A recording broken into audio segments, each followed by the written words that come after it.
Victoria Catherine Sterling discovered the child hiding behind the marble fountain in her private greenhouse, desperately eating fallen berries from the ornamental plants. What happened next would shatter the ice palace she had built around her heart and resurrect a woman she thought had died years ago. In a penthouse that touched the clouds of Manhattan, where silence cost more than sound, and every surface gleamed with the sheen of untouchable wealth. An 8-year-old girl named Lily Chen learned that hunger makes you do things you know are wrong. The child pressed herself against the cold glass wall of the indoor botanical garden, her small body trembling as she heard the sharp click of designer heels approaching on the polished travertine floor. She had exactly 43 seconds before Ms. Whitmore, the estate manager, would complete her evening rounds and discover the half-eaten strawberries clutched in Lily's dirt-stained fingers. Victoria Sterling's penthouse occupied the entire top 3 floors of the Sterling Tower on Fifth Avenue. It was not merely an apartment but a vertical palace, a fortress of glass, steel, and imported Italian marble that stretched skyward like a monument to ambition. The botanical garden alone was larger than most New York apartments. A climate-controlled sanctuary filled with exotic orchids, Japanese maples, and a collection of rare fruit trees that required constant care.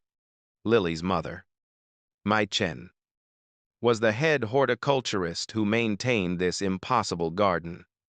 She was the woman whose hands brought life to plants that had no business surviving in a glass box 50 stories above the street.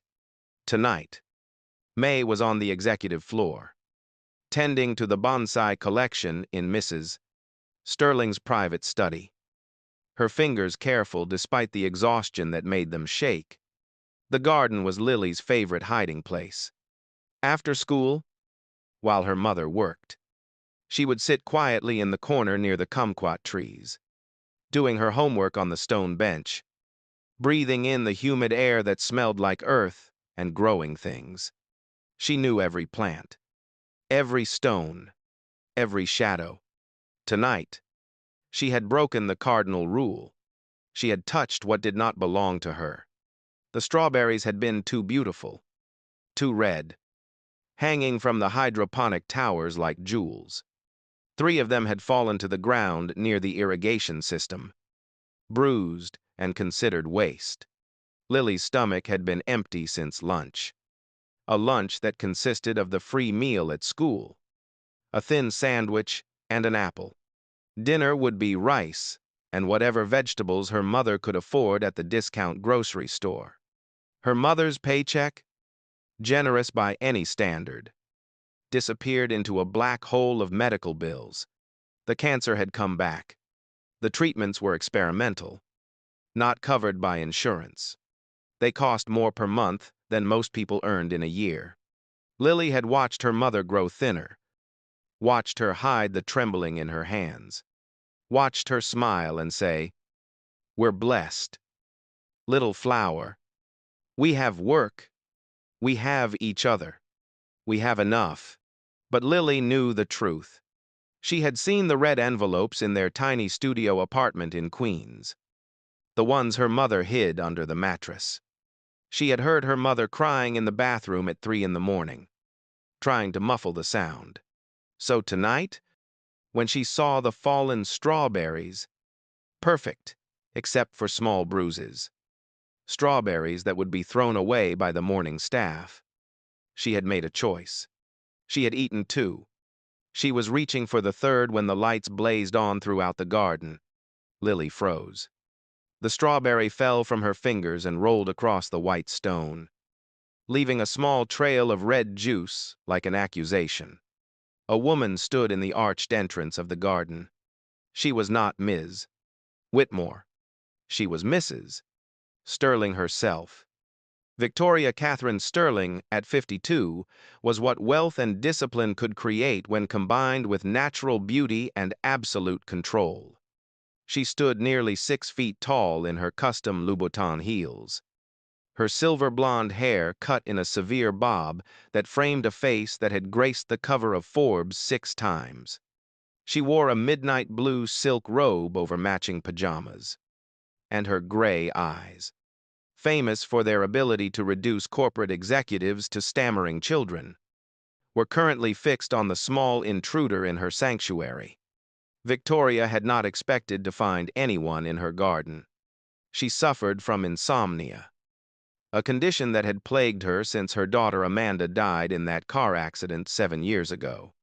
Since her husband, Thomas, had walked out the following year, unable to bear the weight of their shared grief. Since she had become the ice queen of Wall Street, the empress without an empire, the woman who built Sterling Global Ventures into a $20 billion investment firm while her personal life crumbled into ash. Tonight, the silence of the penthouse had felt particularly oppressive. She had been in her study, staring at the photograph of Amanda, trying to remember what her daughter's laugh sounded like. The memory was fading. That terrified her more than any hostile takeover. She had decided, on impulse, to walk through her garden. The night gardener had finished hours ago. The space should have been empty, peaceful, a place where she could pretend to be something other than what she had become. Instead, she found a child, a small Asian girl with straight black hair and terrified dark eyes, frozen like a deer in headlights, a strawberry rolling away from her small hand. For one bizarre moment, Victoria thought she was hallucinating. Perhaps the sleeping pills had finally done something unexpected. The child looked ghost-like in the LED grow lights, her thin frame almost translucent. Then the girl moved, dropping to her knees, her hands scrambling to pick up the fallen fruit. "What are you doing in my garden?" Victoria's voice came out harsher than she intended, a razor blade wrapped in silk. The child flinched as if struck. Her hands were shaking so badly she could barely hold the strawberry. When she spoke, her voice was barely a whisper. Thick with tears, she was trying desperately not to shed. "I'm sorry. I'm so sorry. Mrs. Sterling, please don't fire my mama. Please. I'll clean it up. I'll pay for it. I have $7 in my piggy bank. Please." Victoria stared. The child was terrified. Yes, but there was something else in her face. Shame. Deep, crushing shame that no 8-year-old should know how to feel. "Who are you?" Victoria demanded, her mind already calculating. An intruder? A child? How had security failed so catastrophically? "Lily Chen." The girl whispered, still on her knees. "My mama is Mei Chen. She works for you. She takes care of the plants. She's working upstairs right now. She told me to stay in the staff lounge. She told me not to touch anything.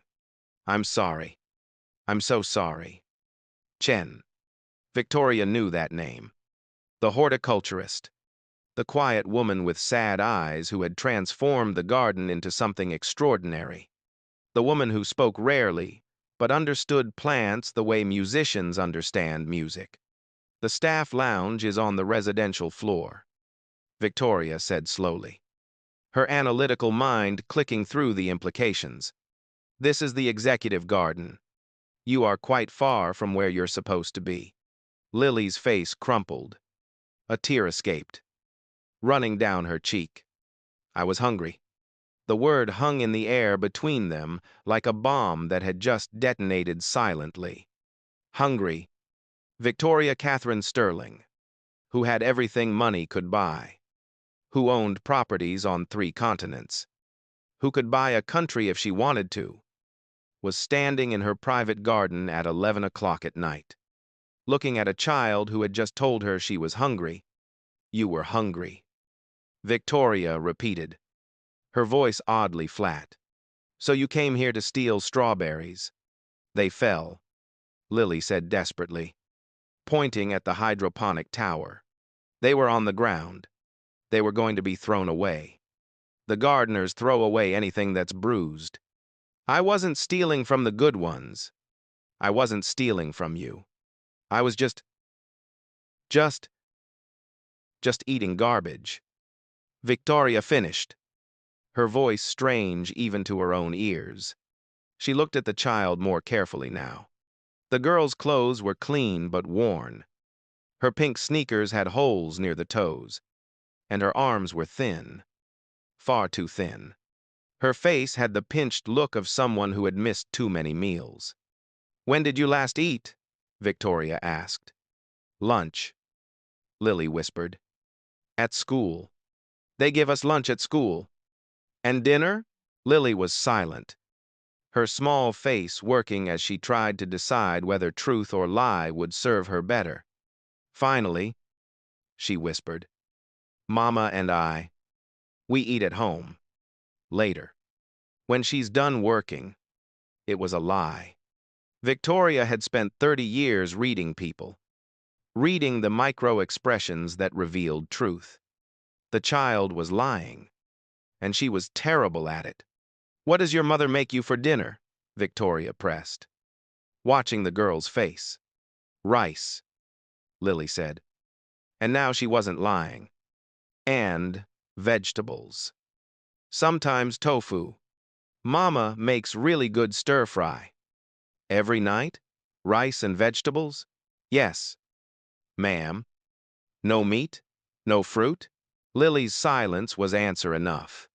Before Victoria could ask another question, a new voice cut through the garden, sharp and furious. "What in God's name is happening here?" Ms. Whitmore stood in the doorway, her tall, angular frame radiating outrage.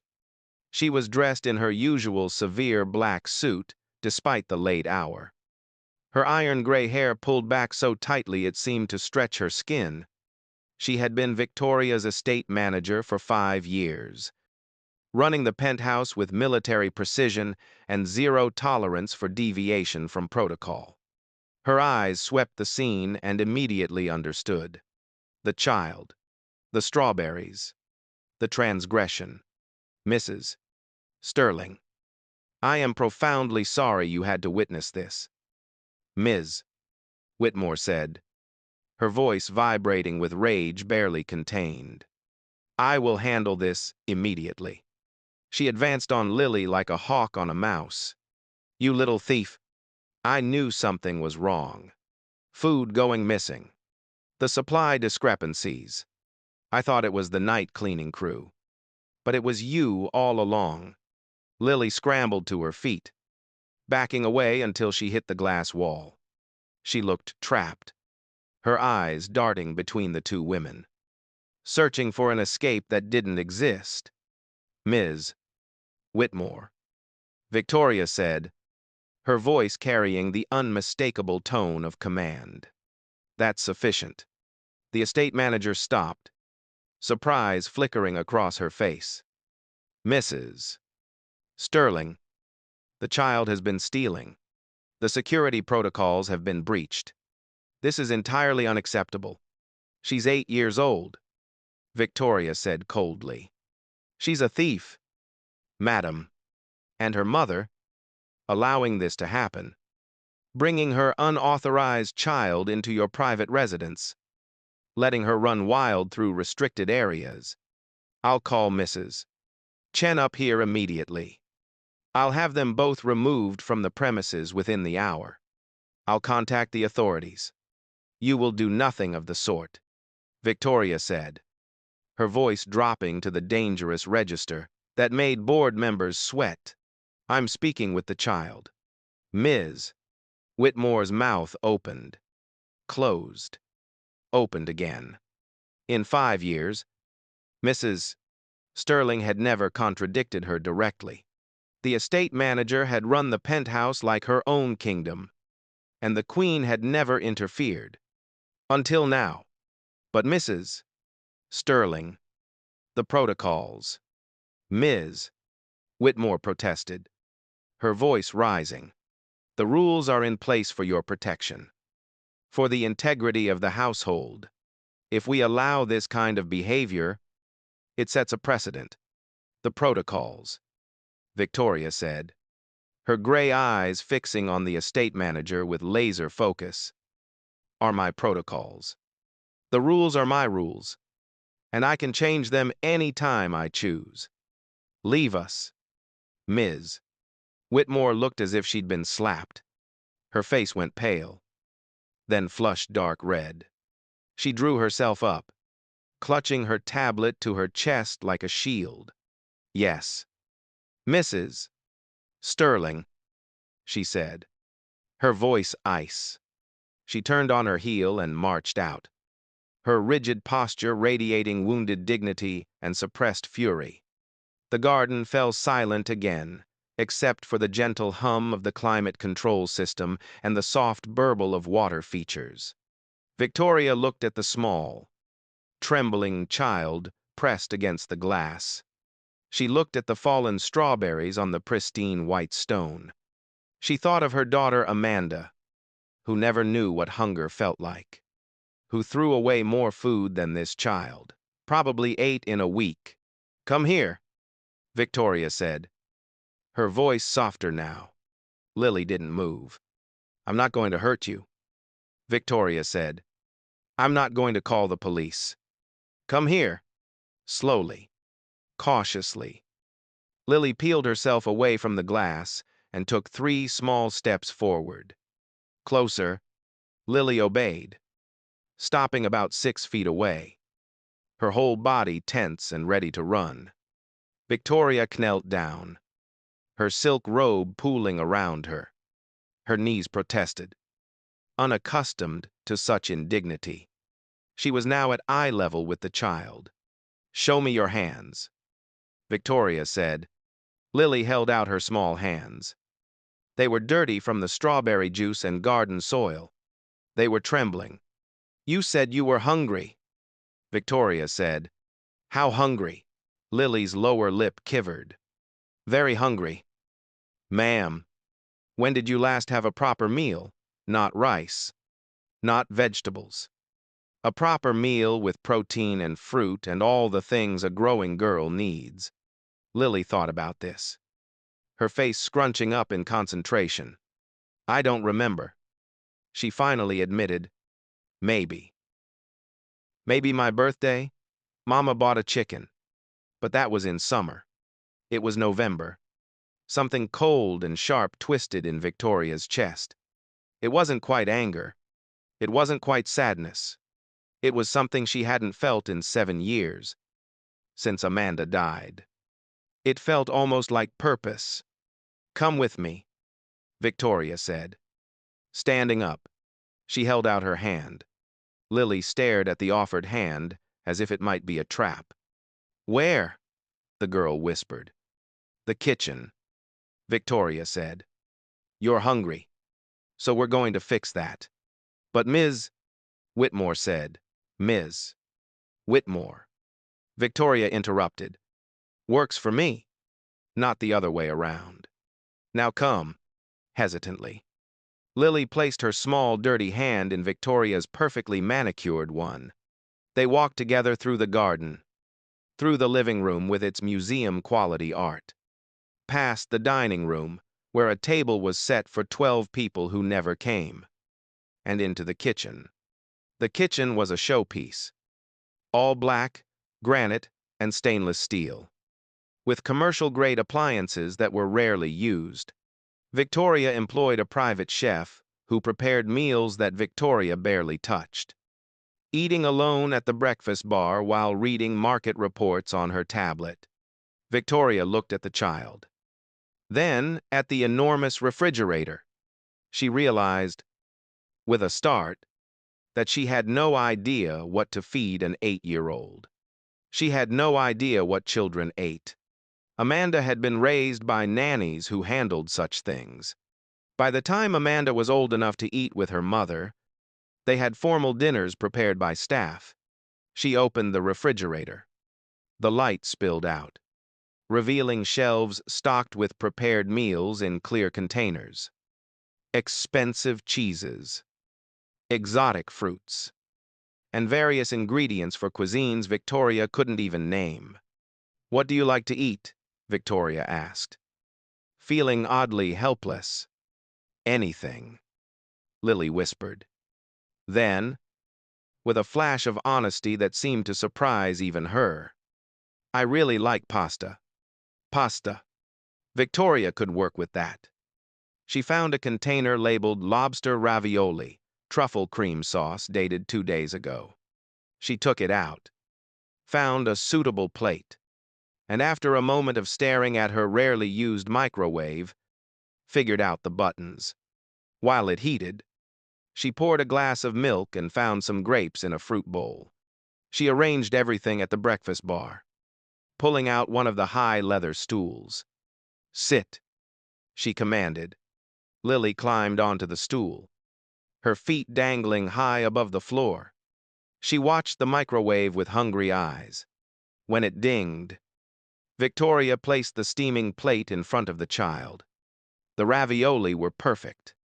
The cream sauce, rich and fragrant with truffle oil and fresh herbs. Each piece of pasta probably cost more than Lily's family spent on groceries in a day. "Eat," Victoria said. Lily looked up at her, eyes wide with disbelief. "Really? Really?" The child picked up the fork with trembling hands. She took a small, careful bite, then her eyes closed, and something that looked almost like pain crossed her face. She ate. Not fast, not messy, but with a focused intensity that spoke of genuine hunger. She finished the entire plate in minutes, drinking the milk between bites, eating the grapes methodically, one by one. When she was done, she looked up at Victoria, her eyes bright with unshed tears. "Thank you," she whispered. "That was the best thing I ever ate in my whole life." Victoria felt something crack inside her chest, a hairline fracture in the ice she'd built around her heart. "You're welcome," she said. She sat down on the stool next to Lily. "Now you're going to tell me everything. You're going to tell me why you're so hungry. You're going to tell me about your mother, and you're going to tell me the truth." Lily looked at the empty plate. The food had made her feel warm and full for the first time in weeks. Mrs. Sterling's eyes weren't mean like Ms. Whitmore's. They were sharp. Yes, but not mean.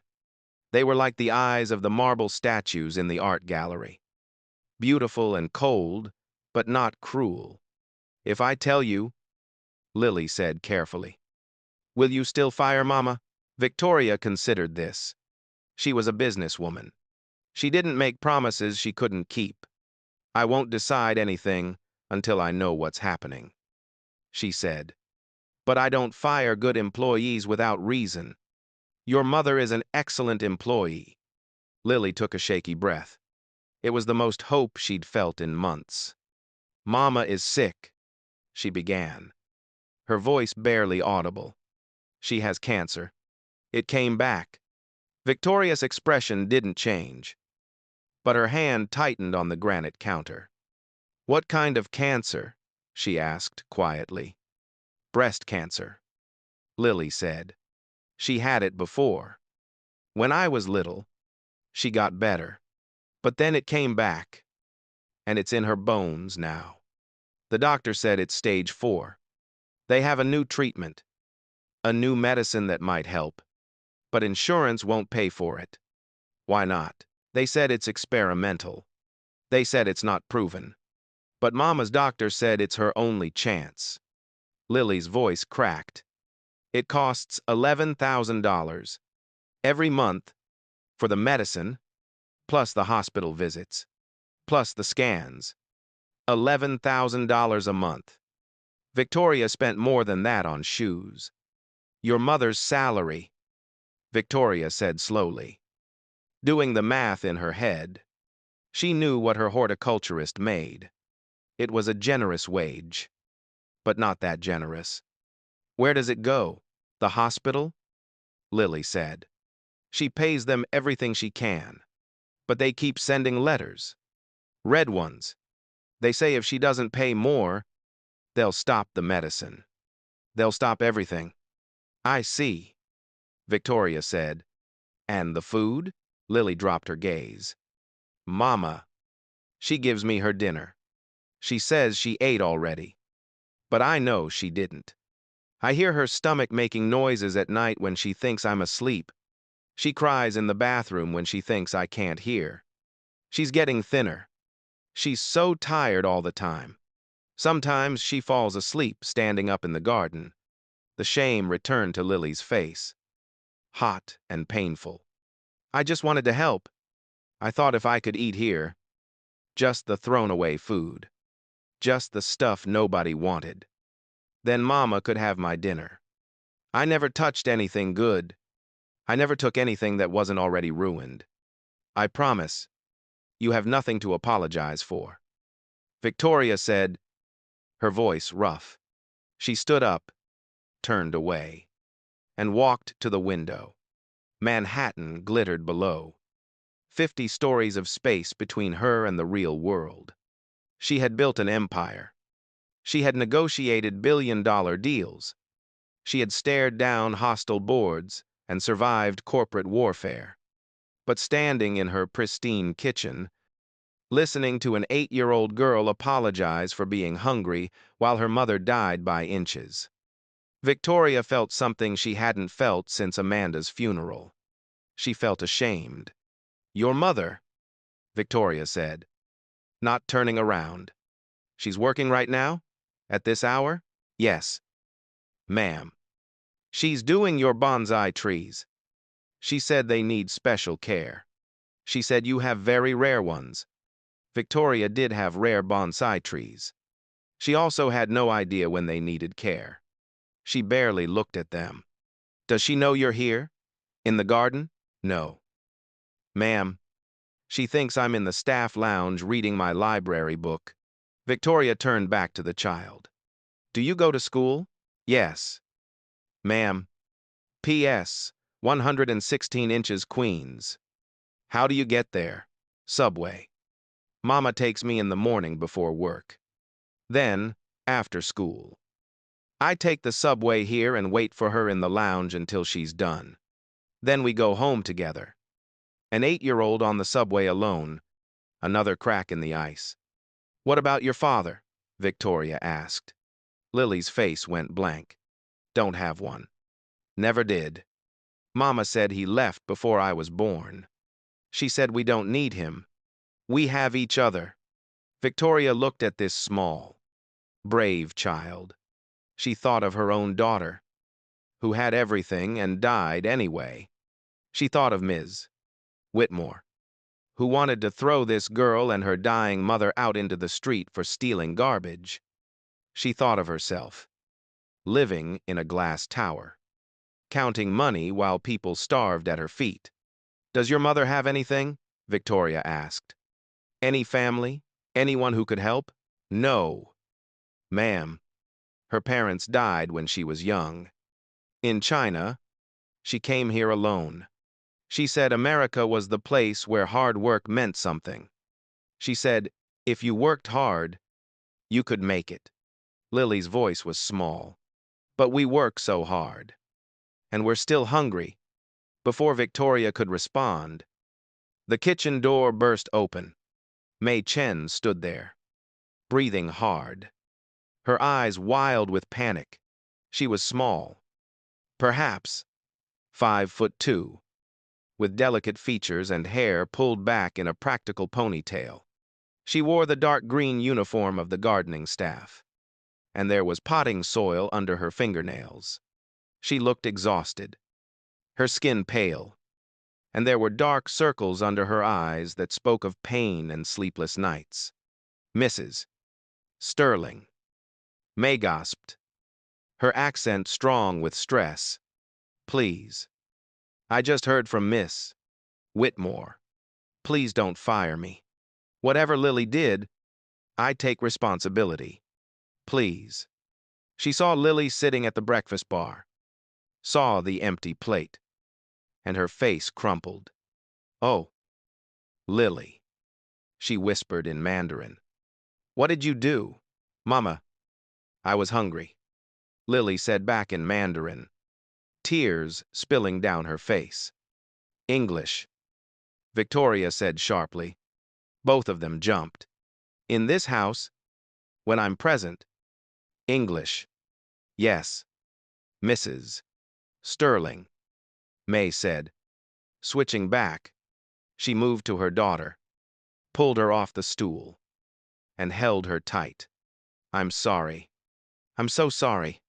She knows better. She knows the rules. Please. I need this job. I'll pay for whatever she ate. I'll work extra hours. I'll... Stop, Victoria commanded.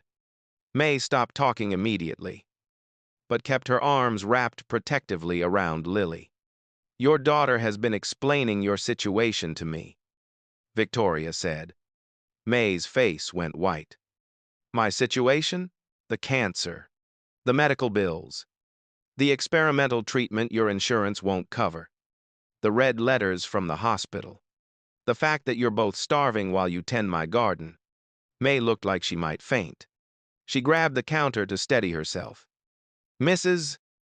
Sterling, I would never presume.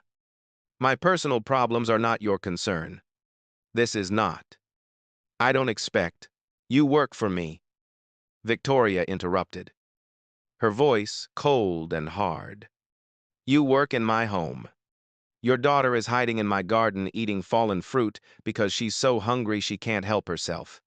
I believe that makes it very much my concern. Please, Mei whispered, tears streaming down her face. Please don't fire me. I'll take Lily home right now. She'll never come back. I'll find someone to watch her after school. I'll fix this. Please. I need this job. Without it, without the insurance, even the basic treatments, I can't afford anything. Please. Victoria looked at them. The mother, dying and proud, trying to hold her world together with nothing but will. The daughter, brave and loving, starving herself so her mother could eat. She had built her empire on cold calculation, on numbers and logic, on profit and loss. This was not a business decision. This was something else entirely. Ms. Chen, Victoria said, first, you're not fired. Mei sobbed, a sob of relief escaping her lips. Thank you. Thank you so much. Second, Victoria continued, walking to the kitchen phone. Your daughter will not be eating scraps from my garden ever again. She dialed a number she knew by heart. It rang twice. Sterling. A woman's voice answered, alert despite the late hour. Patricia. Victoria said, I need you here. Now. Patricia Laurent was Victoria's personal attorney and fixer. They'd worked together for 15 years. Mrs. Sterling. It's nearly midnight, Patricia said, but her voice was already sharp and focused. What's the situation? I'm in my kitchen with an employee and her daughter. The employee has stage 4 metastatic breast cancer and is being denied experimental treatment by her insurance. The daughter is 8 years old and just told me she doesn't remember the last time she had a proper meal. There was a pause on the other end. Then, I'm 20 minutes away. What do you need? Find out which hospital. Find out which insurance company. Find out who her oncologist is. I want her seeing Dr. Sarah Kim at Sloan Kettering tomorrow. The best. And I want that experimental treatment started immediately. Consider it done. Anything else? Bill, everything to my personal account. All of it. Past. Present. Future. I want those medical debts erased. I want the insurance company to understand that if they ever deny coverage to another patient the way they denied it to Ms. Chen, I will personally buy their company and liquidate it. Patricia's voice carried a note of satisfaction. With pleasure. I'll call you within the hour with details. Victoria hung up. She turned back to Mei and Lily, who were staring at her with identical expressions of shock. Mrs. Sterling, Mei said, shaking her head violently. No, no. I cannot accept charity. I cannot be in debt to you. This is too much. This is Miss Chen, Victoria said, her voice cutting through the protest like a scalpel. Do you know what I'm worth? Mai blinked, confused by the question. No. I don't presume to. $21 billion. Victoria said flatly. Billion. With a B. Do you know how much money that is?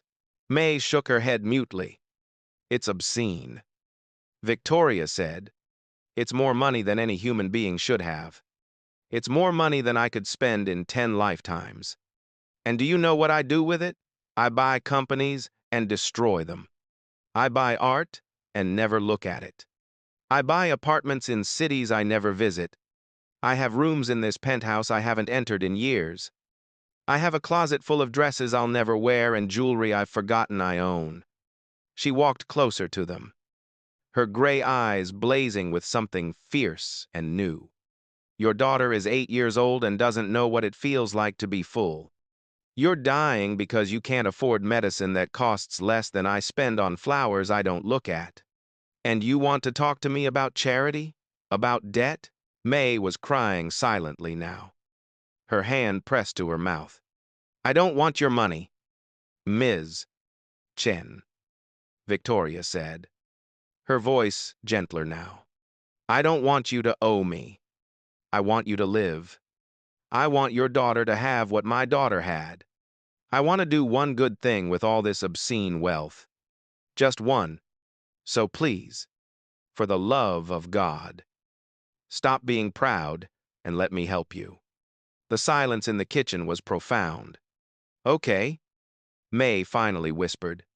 Okay, good, Victoria said.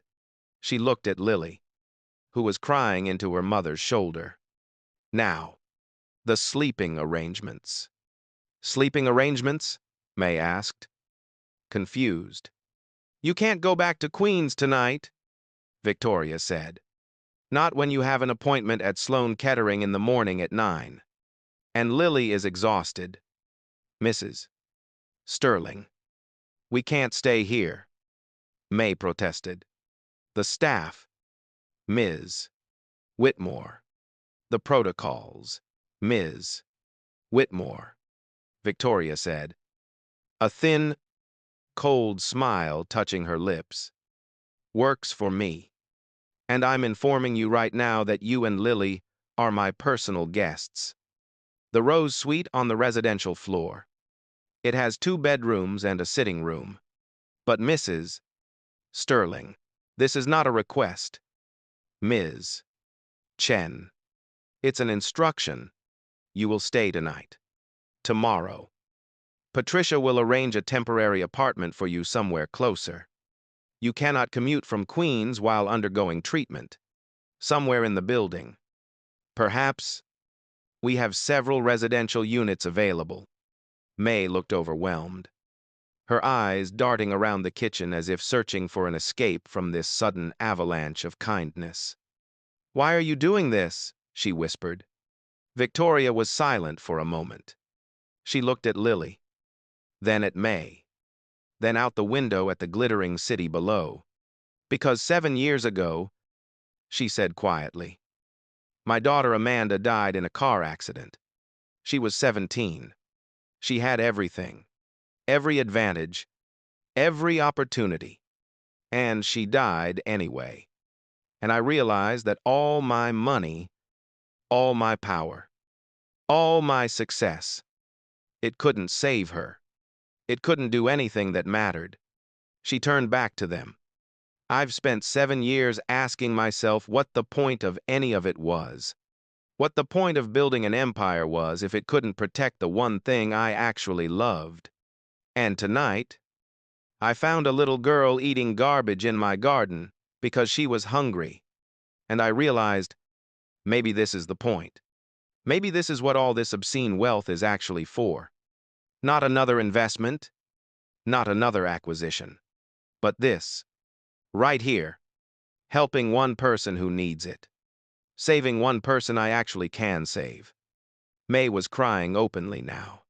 Lily was staring at Victoria with something like awe. Come on, Victoria said, her voice brisk again. Back to business. I'll show you to your rooms. We'll use the private elevator.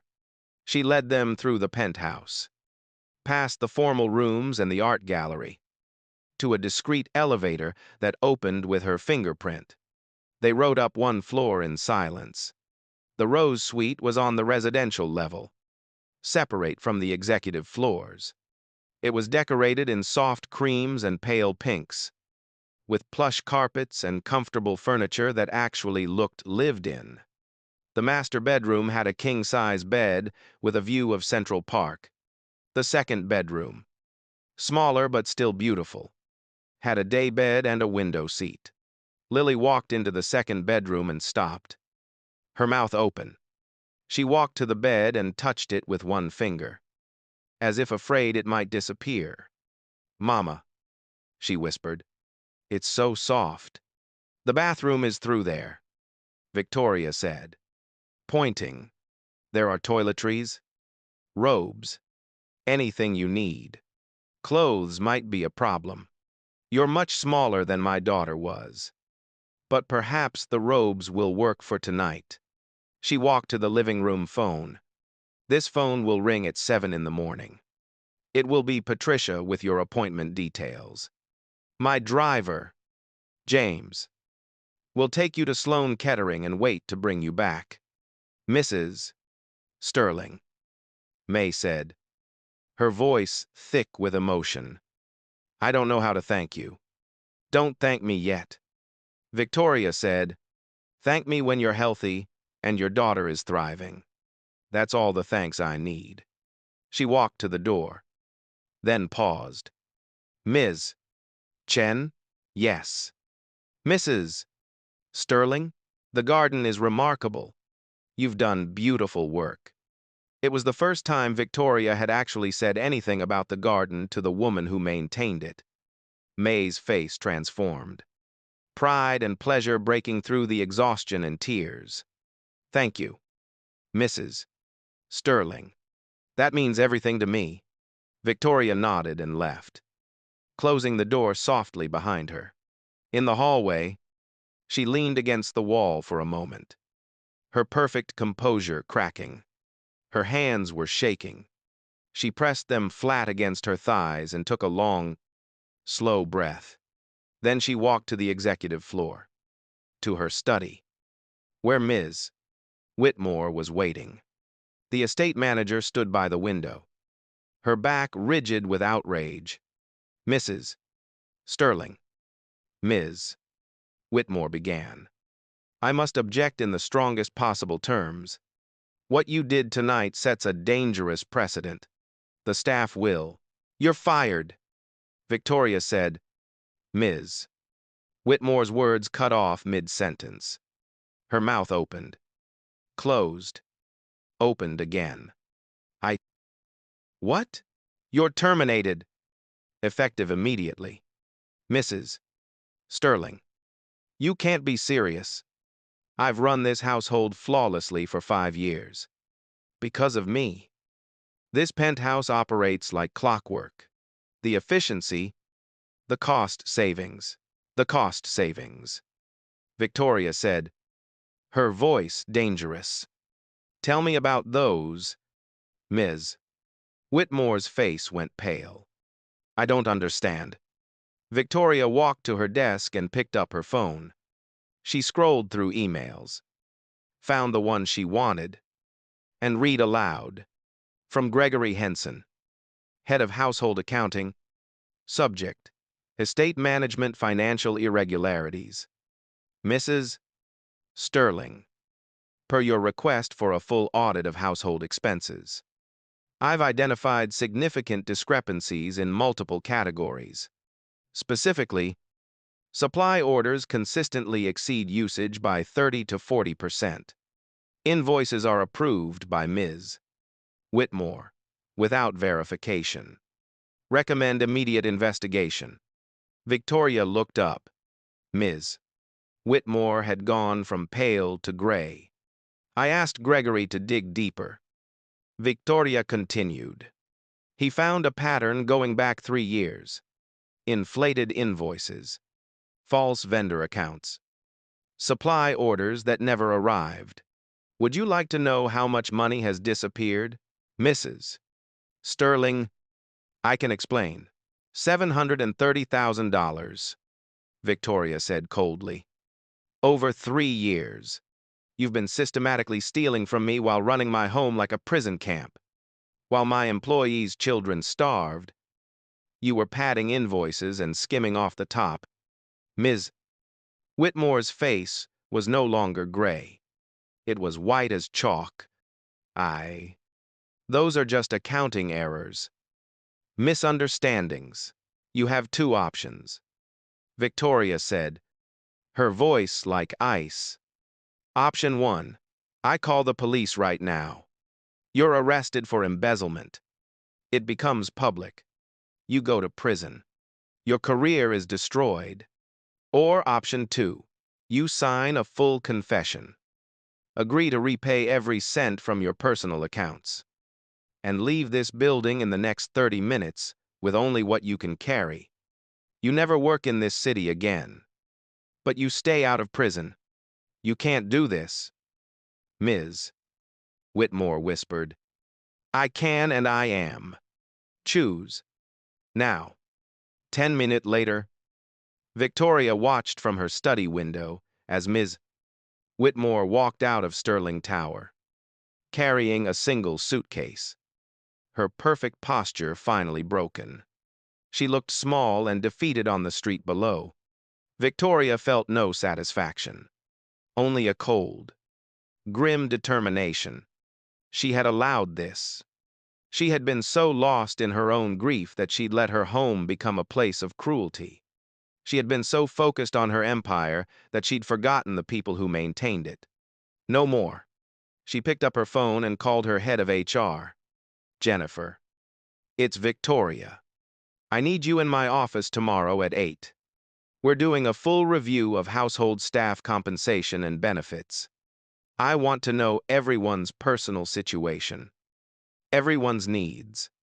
I want to know if anyone else is struggling. And I want solutions. Yes. Mrs. Sterling. May I ask what prompted this? Conscience. Victoria said simply. Bring coffee. She hung up and walked to the window. The city glittered below. Millions of lights, representing millions of lives. Somewhere out there were more Mei Chens and Lily Chens. People working themselves to death and still falling short. She couldn't save them all. But maybe she could save a few. Maybe that was enough. 1 month later, the penthouse was transformed. Not physically. It was still the same glass and marble palace. But it felt different. It felt alive. The heavy silence had been replaced by something gentler. There were flowers everywhere now. Fresh arrangements that May created, bringing color and life to rooms that had been sterile and cold. The kitchen smelled like cooking. Real cooking, as the new chef. A warm, grandmotherly woman named Rosa prepared meals that people actually wanted to eat. The staff moved differently now, with less fear and more purpose. Victoria had increased everyone's salary by 20%, added comprehensive health coverage, and established an emergency fund for personal crises. She'd hired a staff coordinator whose only job was to make sure her employees were happy, healthy, and supported. Mei Chen was thriving. Dr. Kim's experimental treatment was working miracles. The cancer markers were down by 60%.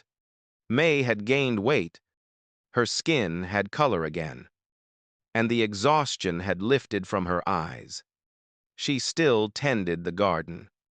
But now, she had 2 assistants. And she worked reasonable hours. Lily had bloomed.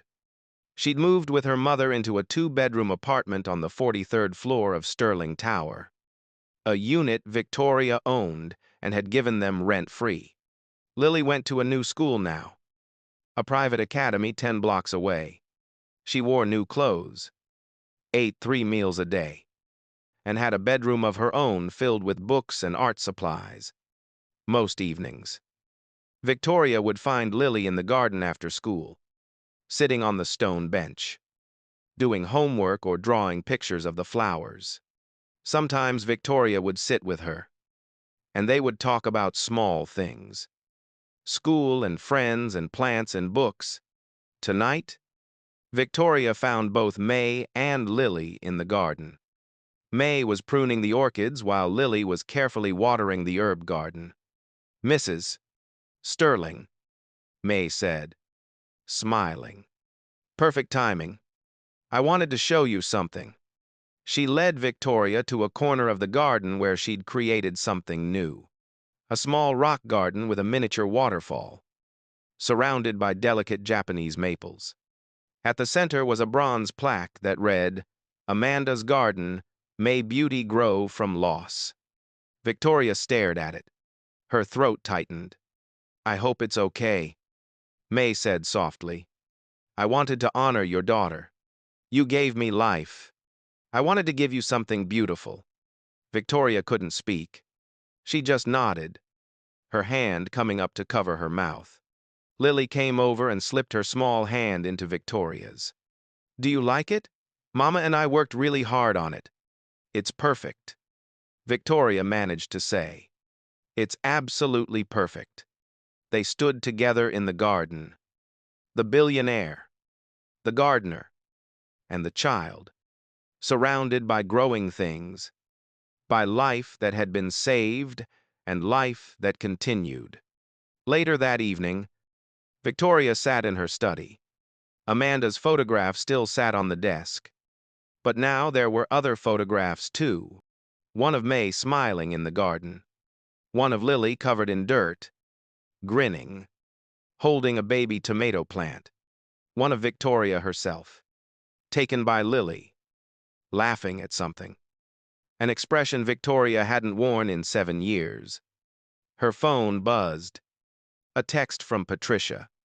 "The foundation paperwork is complete. The Sterling Chen Medical Fund is officially established. Any patient denied experimental cancer treatment due to insurance limitations can apply. First 10 applications already in. You're going to change a lot of lives." Victoria smiled. She looked at Amanda's photograph. "I'm trying, baby," she whispered. "I'm trying to do something good with all this money. Something that matters. I think you'd approve." She looked out the window at the glittering city. The ice queen of Wall Street had melted.